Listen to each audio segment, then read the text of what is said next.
Hello and welcome to this webinar on evidence-based business practices for behavioral healthcare providers. We are glad that some of you have already arrived, and we expect some others will be logging into our webinar room shortly.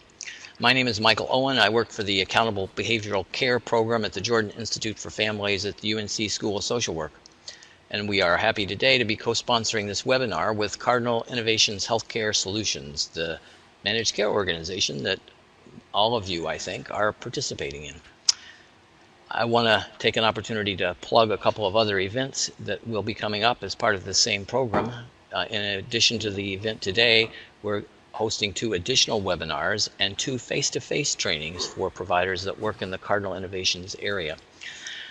The face-to-face training events we're calling practice-based evidence, and they're going to be taught by Dan Zorn, who some of you may know as a successful CABA owner who is willing to share his perspective on some practical business strategies that you can adopt to help you get through the next waves of change that we all anticipate in the Medicaid system. Those face-to-face trainings will be held in Chapel Hill and in Henderson on August 15th and 22nd. And we are still working with Cardinal to identify the specific locations, but that information will be coming soon. But today's event is on evidence-based business practices that apply in any type of business. And the faculty for today is Ron Ilinich, who works for the UNC Center for Small Business and Technology Development. Ron has a PhD in psychology with a focus on human resource development and an MSW. He has many years of experience helping small businesses strengthen their business plans. And in just a few minutes, he'll tell you a little bit more about his background.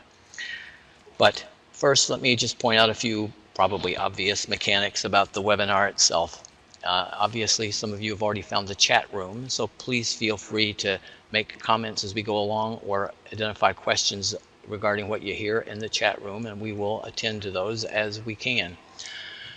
You'll notice on the top menu bar there's also a little icon that if you click on, you can have an opportunity to communicate to us through symbols to let us know that you have a question, that you'd like to raise your hand, or you agree or disagree. You can see the other options there. If you click on it, obviously, if we say something funny, we will appreciate it if you laugh with the little laughter symbol. If we say something that you like, please applaud. And use the other symbols as needed. Before I turn it over to Ron, I want to ask you a few questions so that he gets an idea, to some extent, of who we're talking to. So if you would, we'd like for you to take a couple of initial, very simple polls. You will see them on your screen. We'd like first to know, what size is your agency? We've come up with sort of arbitrary questions in regard to small, medium, and large size agencies. Right. We'd also like to know, what is your role, whether you're administrative, financial, clinical, or both. Thank you. We're still compiling results, and some of you are changing your vote as you go. So that may have to do with future career plans. But thank you. We get a sense of who our audience is, and much of it we might have anticipated before seems to be pretty on target. So thanks very much. With that, I'm going to turn the program over to our principal faculty member, Ron Ilinich, who can tell you a little about himself and what we're going to cover today. The same would be true, like if you take those files to... Good morning, all. My name's Ron Ilinich, and I'm very pleased to be with you today. Fundamentally, we're going to, I want to share with you that I have a background both in mental health services and I have a business background. Proud to hail from Smith College, where I did my MSW, worked as a child and family therapist in the Northwest. But I've also done other things. I've been a commercial fisherman in Alaska. This is the entrepreneurial side of me. I've been CEO of a psychiatric hospital in Seattle, worked for Hospital Corporation of America in Dallas, Texas. I morphed into becoming a psychologist and then a business consultant here for UNC, where I'll work with 400 or 500 businesses this year and manage a service. It is important to me that we acknowledge both both sides of the equation here, and that is the business side and the caring and sensitive side of what we all have chosen as our work. Most of us have chosen for our work here today. I do a little bit of international training consulting, but my primary purpose for being here today with you is to provide part one of a three-part webinar series. This is evidence-based business training. My hope is to help us all get acclimated to some business concepts, and I'm going to really focus on the basics of a business plan today. Some of you are familiar with this already, some of you not so much. If you are a clinician, if most of your work is in the therapeutic realm, then I would ask if you would ask you to give yourself permission to think like an entrepreneur for the next 45 minutes. Think like a business person. If you are more in the business side of the equation, business administration, then I would challenge you, consider how you can help use this information today and what you already know to positively affect your organization's culture and your operations. Moving on.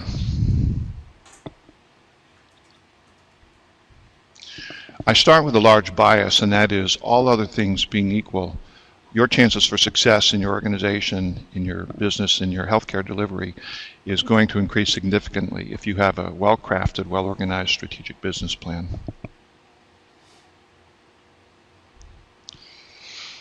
Such a plan is good for a number of reasons. Again, some of you know this already. For some of you, this may be relative. A well-crafted business plan is a great organizing tool. It's also your roadmap to success. It's an opportunity for you to identify, measure milestones and performance indicators. And it will be absolutely essential in most all cases if you need other people's money. If you're sourcing funds, you'll be asked to provide a copy of your current business plan. Business plan isn't thought of always, but can be an excellent recruiting tool if you're trying to attract very exceptional people into your organization. I would say fundamentally, it does two things. It tells a great story, and that's your story, and it instills confidence in the reader that these people really know what they're doing. I think they're going to be successful. I think they're going to be a successful business. So what would be in a typical business plan? Again, for those of you who've never seen one, I'd say probably it's going to contain all the following. And there's no magic to this. There's no one type of plan that's vastly superior to another. I would caution you against buying a software that'll cost you a lot of money, because it's probably going to have most of these things in it. There'll be a cover page. There'll be a table of contents. You want your business plan to be well organized. You will have an executive summary in the very front section here. It can be as long as you want, as long as it's 1 or 2 pages. It's the most important piece of your business plan, I would argue. It's in the front, but you will write it after the rest of the plan is completely written. There'll be a background section where you get to describe what's unique about your history, your vision, your mission. You get to help people understand how well you know your industry, your market, your place within the industry, and a terribly important point here, your competitive advantage, what's different and unique about you. There'll be a section to describe your products and services. There will be an entire section devoted to your market plan. And this is your industry. This is where you fit within it. Who is your competition? And what are the strategies you have for being successful? The management structure of your business plan is very important. This will include which legal entity you've chosen to be, a little bit about your personnel, your management team, your various employees and specialists. There'll be an organizational structure that's addressed, and most successful small businesses have at least an advisory board, if not a board of directors or trustees. Business operations will be addressed, pretty straightforward stuff. And finally, another extremely important section of the plan will be your financials. Did you need investments to get going? What's your capitalization plan? Cash flow projections. Critically important to write down your assumptions, income statements, balance sheets, and I'm always fond of seeing a business plan where people have taken the time and trouble to provide a break-even analysis. I hope that looks pretty familiar to most of you. If you're a clinician, I would encourage you to think a little bit about how you work and how your work contributes to all of this. Where do you fit in? So let's suppose we want to supercharge our business plan. Let's suppose we wanted a way above average business plan, and that's what I would encourage you all to have. First, I would tell you that I think business plans are most effective when they're tailored to the audience. If you take time to consider who is it that's going to be reading this plan. Is it a banker or a lender? Is it a peer? Is it a funding agent? Who's going to be reading the plan? And you want a compelling executive summary. Again, 1 to 2 pages. And it is the first thing, and in many cases, the only thing that people will read. If they don't like what they see in the executive summary, there's a good chance they won't read the rest of your plan. To supercharge your business plan, I think you want to acknowledge your competition. It's very tempting to say, well, we really don't have so much competition. But in fact, we do. It's usually direct or indirect. And if it were the rare case that you didn't have much competition, there's a very good chance, because you do what you do so well, people will imitate you, people will soon show up, and you will have competition. As a way to also address this issue, you want to be as clear as you can be about what is your competitive advantage. What is it you do better than the other guys? Why should they choose you instead of them? We're going to spend more time on this issue of differentiation in the second and possibly in the third webinar. You want to identify keys to success and Plan B. What I mean by Plan B is, what if? What if it doesn't work out? What if the market changes? I've always been impressed to read plans where, instead of simply talking about what they do so well and what they're so proud of, which is important, people acknowledge that if things were not to go so well, they have a backup plan. That's a stronger business plan that contains contingencies. Here's your opportunity to do impressive market research. You must know your industry, your market, your consumers, your customers, your stakeholders. Business plans often make the mistake of having lofty financial projections, optimistic, I would say. A much more valid and believable set of financial projections will serve you well. The simple notion is estimate high on revenues, estimate high on expenses, low on revenues. And it would be hard to ask people to believe your financial projections unless you had clearly written assumptions about how you arrived at that. I think it's a big plus for most business plans if they have a break-even analysis. That is, if they address the issue of how do you actually know if today we started making money in this organization. We all like our paychecks, and maybe we'll get to the issue of bonuses as well. Supercharged business plans, in my view, have taken the time to do some scenario planning. What's the best case? What's the worst case? And if that eventuates, can we survive it? Is it viable? And then what's the most likely case? Entrepreneurs tend to see possibilities everywhere. Accountants tend to say, and how are we going to pay for that? And when did you promise that? So it merits thinking. Can you describe a best case, a worst case, and a most likely case for your operations? Finally, after the person reading your plan reads the executive summary, he or she is most likely to go to your financial section, especially if it's a lender, to see if they believe you. Third, they're going to go to see what kind of people do we have running this enterprise. They're going to look hard at your management team. So here's your opportunity to stack the deck, to profile and portray in all positive and real terms your management team and the rest of your staff as well. Here's where you would address whether or not you have an advisory board of one sort or another, and it makes all the sense in the world usually to have one. So those are the basics of a business plan, and those are half dozen ways in which you might enhance that plan.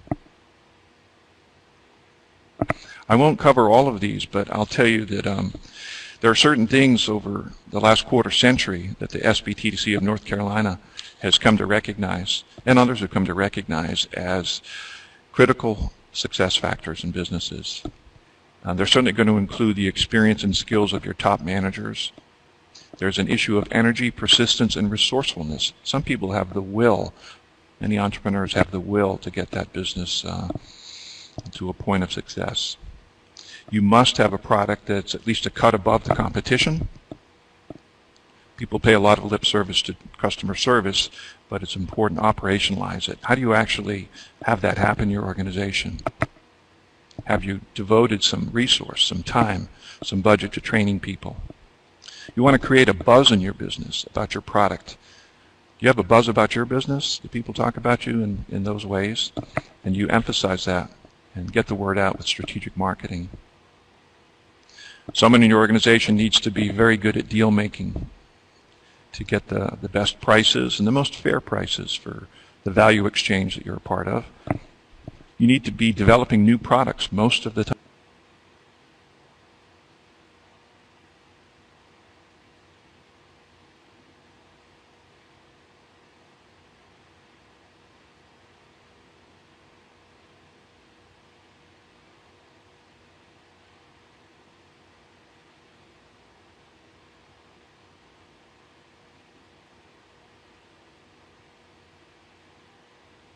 Or at least considering that. You need to keep your costs low.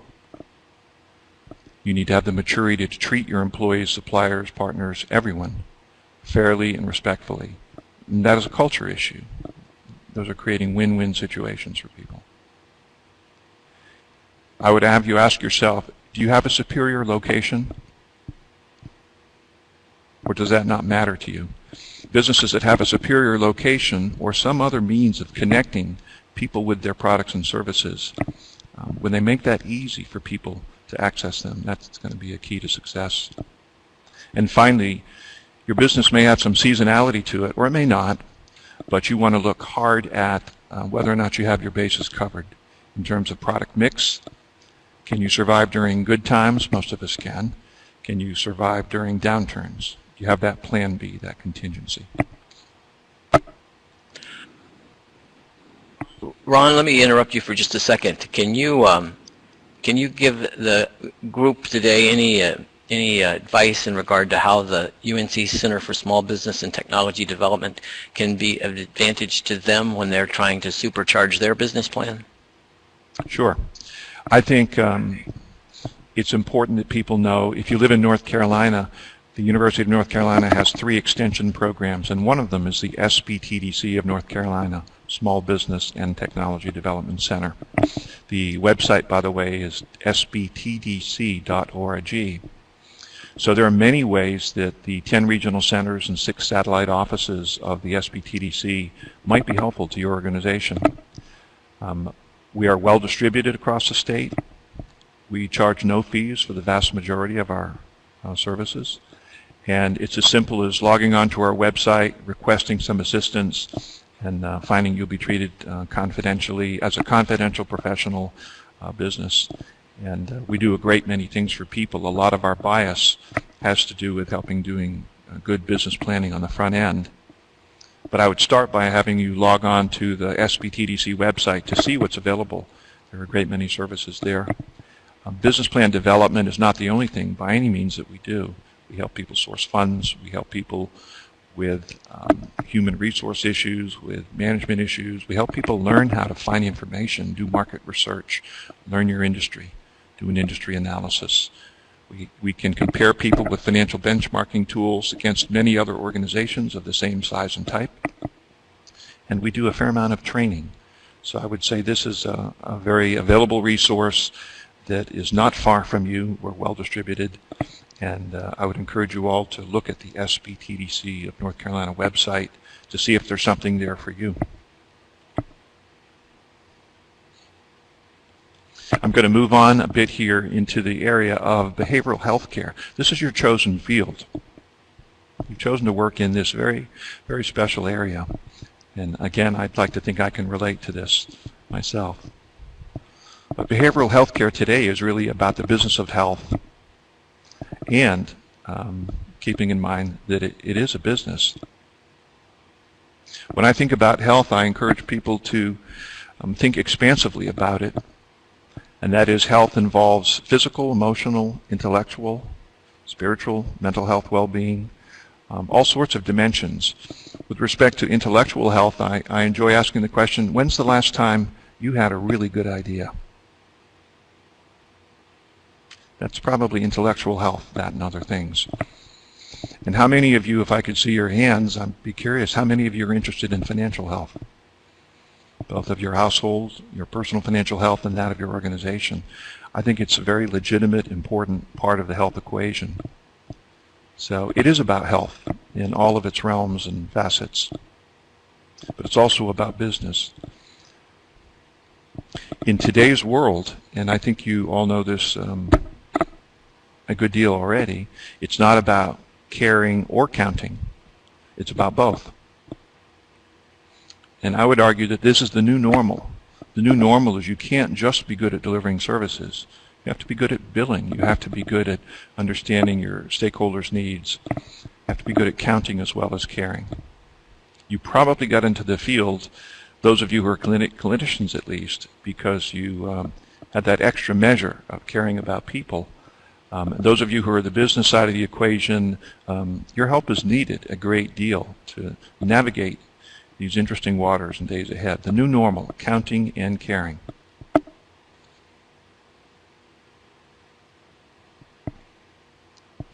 So I'd ask you the question, is there a link between organizational culture and organizational performance? And I would suggest the answer is yes. There's a good deal of literature that describes the way you need to be, the way you ought to be, and yet I don't think there's any one cultural model or prototype or paradigm that's going to fit. Yet we know how you operate every day, the culture you have, where you go to work every day, will have some relationship in all likelihood to the performance of the organization, including business performance, including outcomes. And now might be as good a time as any to put it out there that the time is coming, if it's not already arrived, when we won't be compensated for how many meetings we had, for how many people's lives we touched, for how many specific services we may have delivered. The time is coming when it'll be about what outcomes we achieved. I'd be curious to know how you measure your clinical or therapeutic outcomes. And presumably you do. I'd also be curious to know, how do you measure the business performance of your organization? And if we look at for-profit businesses versus not-for-profit businesses, our experience on this end tells us that in for-profit businesses, we call what's left over at the end of the month profits, and not-for-profit businesses have the same things and need them, and they're simply called reserves. Whatever you call them, you need to have them to be a sustainable business. When it comes to how your organization is set up, the structure you've designed and put in place for yourselves, I would have you think about this for just a moment. You are perfectly organized right now, the way you are, to achieve exactly the results you're achieving right now. It's a perfect fit. A question might be, are you satisfied with the results? Or do you need to do some changing or reconsidering? Right now we're going to ask you that third poll question. I think it's the last of 3 today. The third poll question, and this has to do with you helping us to have a little information and a little bit of insight about your organization. The question is this, and there are 6 choices. How would you describe the culture of your organization presently? How would you describe the culture of your organization? If you take a minute to do that, we'd be grateful.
Well, from what little I've seen, it looks like your organizations, more often than not, 55% or something, are clinically driven. So we have not lost sight of the original purpose for performing. I want to ask you to consider for a minute, how do you measure performance in your organization? A long time ago, someone said to me, if you understand how an organization's performance, how their success, rather, is measured, if you understand how the success is measured, you will know where or how to join them. And in today's counting and caring world, I think it is very important. How do you measure your performance? You may have outcomes clinically, you may have outcomes or expectations in terms of the business side. I'm curious if you measure them traditionally. I wonder if some of you measure them a little more like Ben and Jerry's ice cream. As you may know, they have a social mission, and that involves quality of life. And they have it up front, it's dead center on their website. They have a product mission, and I think that involves producing the best ice cream in the world. And they have an economic mission, and I believe that has to do with taking very good care of their employees and their investors economically. Their director of marketing position, just for the record, I'll mention, they chose to call the director of joy. Sometimes the constraints we have are those we put on ourselves. There's another opportunity to measure your organization's performance via a balanced scorecard approach. In short, a balanced scorecard takes into consideration the satisfaction of customers, clients, consumers, stakeholders, the satisfaction of your collaborators, other people you work with, other agencies, partners, strategic alliances, the satisfaction of your employees, and of course the satisfaction of the CFO, the people keeping track of the money and making sure everybody gets paid on time. So a balanced scorecard approach casts the net a little bit wider. That's one way to do it. And then most of us these days have heard of the triple bottom line. For social entrepreneurship businesses, this is particularly important. Are you taking care of your people, the planet or environment, and the profits? And there needs to be some kind of a healthy balance here for triple bottom line companies. Whatever you're doing today, is it the best way for you to be measuring your performance? Does this merit a reconsideration? Do you want to revisit your vision and your mission statements? Do you want to look at what your payors are asking of you? There's considerable evidence in the literature about what are high-performing organizations, and I hope you all work in one, and I suspect you do if you're part of this webinar. There are many takes on this. There are many models and paradigms. This one identifies 7 different areas, and the notion is we have to be very good at a number of things just to be in business. We really do. But there are exceptional organizations, high-performing organizations, which go beyond. And they have identified these as some extremely important areas in which they have to excel. There's a book, I think, by Jim Collins, Good to Great, where he asks what truly separates very good companies from great companies. And he has a number of principles and points that are probably worth looking at. Some of them are here. What is the organizational design of your operation? Are you designed the way you were 25 years ago? Have you kept current? Do you have a novel design? What is your strategy for success? And everybody in the organization should be able to answer that question. How have you positioned yourself? In what ways are you strategic? It may be more than one strategy. Do you have internal processes that serve you well? Are you overly laden with paper, bureaucracy? Are you streamlined? Do people know how to get in their hours for billing and services and so forth? Do you have good processes? The next would seem obvious, but it may not be for some. Is your organization utilizing technology in optimum ways? Do you have equipment you don't know how to use? Do you need equipment? Are you making really good use of some of the efficiencies of technology? would come as no surprise you need to have strong leadership if you're going to have a high-performing organization. The book Good to Great addresses this considerably. You have strong individuals, and are people's roles clear? Who does what? We've all probably been to how many seminars in team building? Role clarification is one of the important pieces of the puzzle. And culture, which I hope we'll dwell on more in the next session. But the culture of your organization, we think we can link to the performance of your organization. And isn't that terribly important? This is where you spend half of your waking life. If you want it to be a place that you enjoy going to, that you feel is got great people and a good place to be. And finally, your external orientation. We have to be mindful of the changing landscape out there and how our industry is changing. High-performing organizations. I hope you have a number of those things going on. You'll have them all by tomorrow afternoon. Another slant at this, another way to look at high-performing organizations is there are a number of things we need to do well, but exceptional companies have some of these 8 competitive edge competencies. The person who spelled competencies could work a little bit on his spelling. The first is these companies invest a good deal in planning. Much more important than your business plan is a commitment to a planning process. And it should be cyclical. Exceptional companies encourage and promote creativity. Having known a lot of therapists and such, I would say there's usually an abundance of that in mental health centers and emergency rooms and other places I've worked. But is creativity supported and encouraged appropriately in your organization? Can you say that your organization has strategic agility? And this might be another way of referring to Plan B. Do you have contingency plans? If things change in a hurry, do you have the ability to convene, to make good decisions, and to execute them? Are you agile? It's an advantage, incidentally, for most small organizations over big. Small organizations have a propensity to being more agile. Would you describe what you have in the way of oversight and supervision as innovation management? Is there a management process that really is innovative, that takes into consideration new ideas, new ways of acknowledging, rewarding, incentivizing, compensating people, managing with a vision and a purpose? The organizations that excelled do this. And here's a curious one I've always liked. Exceptional organizations show an ability to tolerate ambiguity. Sometimes we just don't know. We would like to know, but we don't know. And how we manage ourselves and conduct our business, take care of things without knowing is very important. That's a skill. Motivating others probably has to do with incentive systems, rewards. There can be low-cost, no-cost ways to incentivize and acknowledge employees. Of course, you probably know. And here with the famous building effective teams. You need to have the right people on the bus, that right constellation of super talented, hardworking people. Someone asked me once, how do you develop an above-average organization?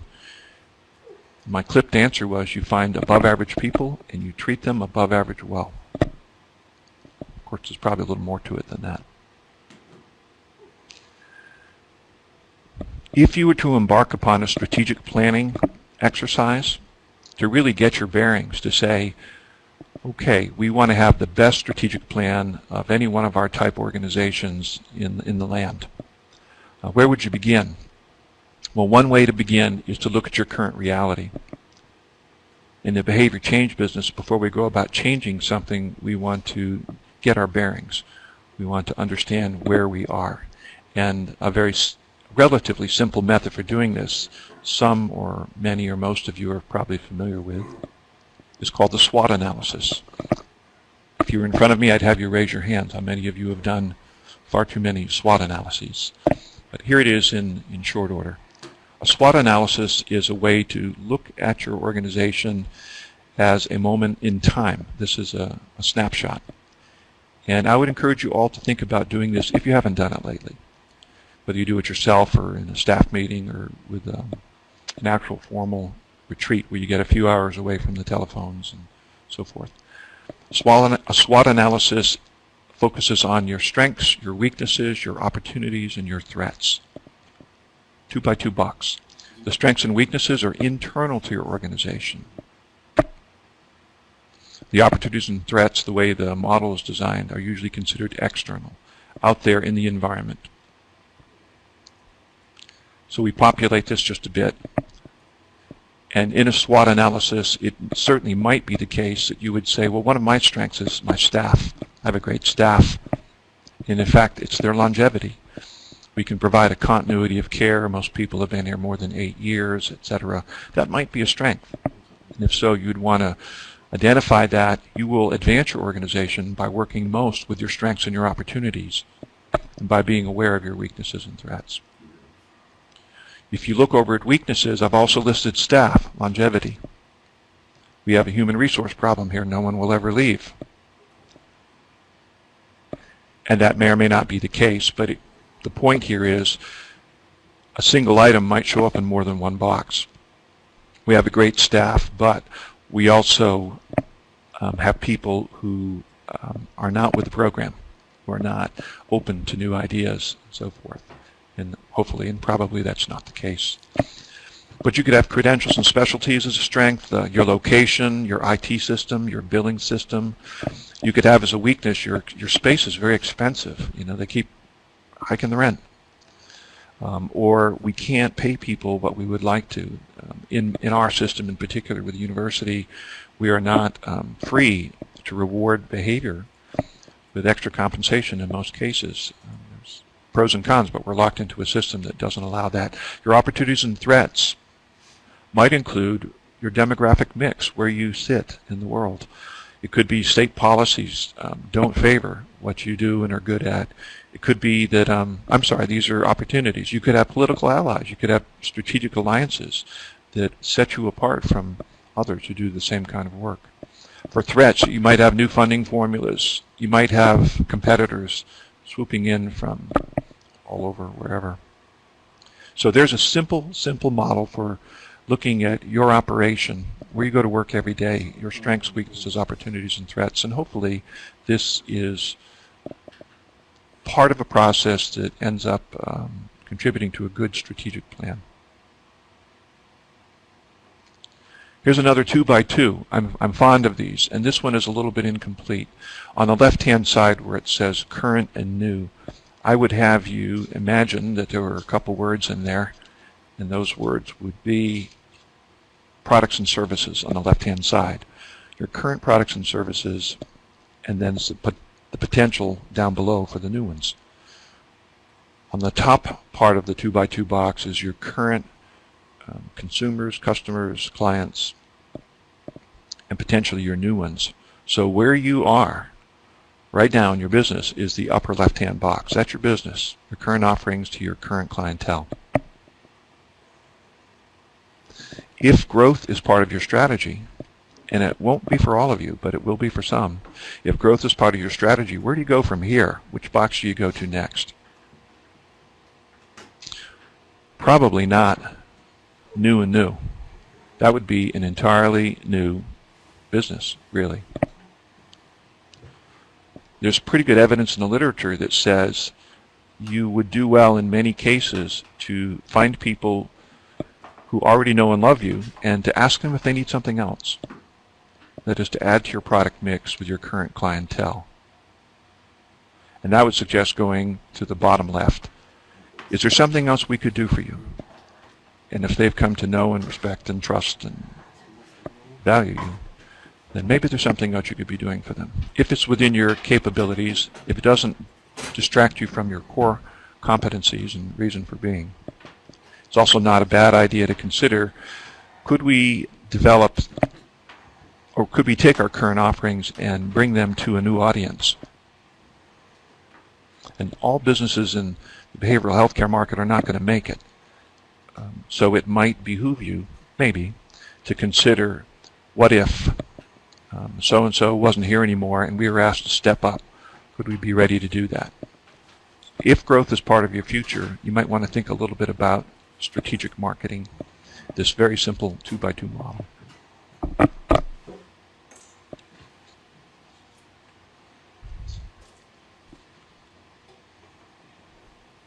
We're winding down here, and what I'd like to do is take just a moment to give you a preview of coming attractions.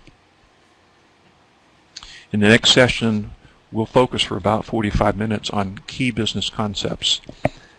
And what you see here is what they may be, or we may alter this a bit. You're going to have an opportunity, which Michael will tell you about in a minute, to give us some feedback on what would you like to see focused on more. But you certainly may hear more about sustainable competitive advantage, models of differentiation, how are you unique and special, and how can you package that up? I wonder if people here, anyone has heard of the elevator speech. I'd like to acquaint you with that concept and how every single person in your organization, in a sense, is an informal marketing agent, or could be for you. I want to focus some on concepts in marketing and branding, on product mix, on revenue streams, although I think your practice-based, I think your time with Dan Zorn is going to be very, very helpful there. We'll spend some time looking at your market analysis, who are your competitors, and how can you package that up and put that in your business plan and understand that, competitor analysis. Market potential, and then my favorite of all probably is, what are your strategies? A long time ago, there was a great hockey player, Wayne Gretzky. Some of you remember, if you're in my vintage, and he was said to be the greatest hockey player in the world. People said to him, "You're just the best. You always get there first. You're the fastest skater in the world." And he said, "No, actually, I'm not." He said, "I skate to where I think the puck is going to be." And so I would wish for you all to skate to where you think the puck is going to be. Let's take a hard look at your strategies so that you're well positioned for what's ahead. Session 3, the third of the series, will focus on creating an actual business plan for your organization. We'll have a model we'll walk through. There'll be some excerpts, and we'll have the benefit of some of your input between now and then as well. So I encourage you to submit questions in advance, particularly if you have things that you would like to have addressed, or anything that we've talked about. If you want to spend just a little bit more time on that, we'd certainly be happy to consider that. It's been my pleasure to spend time with you today. I look forward to the next get-together, and I now turn you back over to Michael Owen. Thanks, Ron. I would like to see if we can generate some electronic applause. If people remember where that little button is at the top where you can indicate applause. Thank you, thank you. Ron is smiling and grateful to see your clapping hands appear along the side of your name. Thanks very much. I think we have one last poll question just to give us your opinion on things we might want to focus on in upcoming training. While you are weighing in on the 3 questions of where you would like to see us focus, I would like to, as Ron has done, plug the upcoming 2 webinars on July 10th and 24th, as well as the training that Dan Zorn is going to be doing on August 15th and August 22nd. Those 2 events are also free to providers who are working in contract with Cardinal Innovations, because Cardinal is providing this as a public service to their providers. So I be on the lookout in your regular newsletter that comes out from Cardinal regarding the location and the registration process for those August 15th and 22nd live trainings. I appreciate your feedback and take time to think about it as you choose. But as a final comment, I'll point out that you'll get an evaluation form that will be emailed to you after the webinar, and we will appreciate it if you just fill out the very, very simple and quick evaluation form and send it back to us. And I thank those of you who have chosen to come on. I hope you will create a little word-of-mouth buzz, and we may generate some more of your colleagues who will join us in subsequent webinars. But Thanks for coming, and thank you, Ron.